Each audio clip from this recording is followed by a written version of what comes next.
Cinema உலகில் 25 ஆண்டுகளுக்கும் மேலாக டாப் நடிகையாக திகழ்ந்து வரும் நடிகை த்ரிஷா வரும் மே 4ஆம் தேதி தனது 43வது பிறந்த நாளை கொண்டாடவிருக்கிறார்.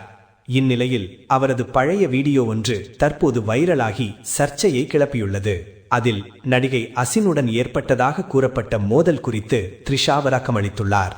தென்னிந்திய சினிமாவில் த்ரிஷா, நயன்தாரா, அசின் மூவரும் ஒரே காலகட்டத்தில் அறிமுகமாகி முன்னணி நடிகைகளாக உயர்ந்தவர்கள். ஆனால் இவர்களுக்குள் போட்டி இருந்ததாக பல ஆண்டுகளாக பேச்சு இருந்து வந்தது.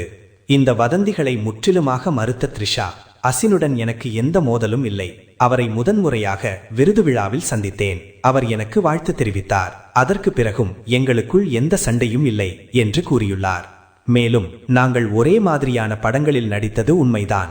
விஜய், சூர்யா, விக்ரம் போன்ற முன்னணி நடிகர்களுடன் மாறி மாறி நடித்தோம். ஆனால் அதை நான் ஒருபோதும் தனிப்பட்ட போட்டியாக எடுத்துக்கொள்ளவில்லை என்றும் தெரிவித்துள்ளார். மீடியா உருவாக்கிய இந்த ரைவல்ரி கதைக்கு இப்போது முற்றுப்புள்ளி வைத்துள்ளார் த்ரிஷா. உண்மையில் இருந்ததா போட்டி, இல்லையா மீடியா ஹைப்? உங்கள் கருத்தை கமெண்டில் சொல்லுங்கள்.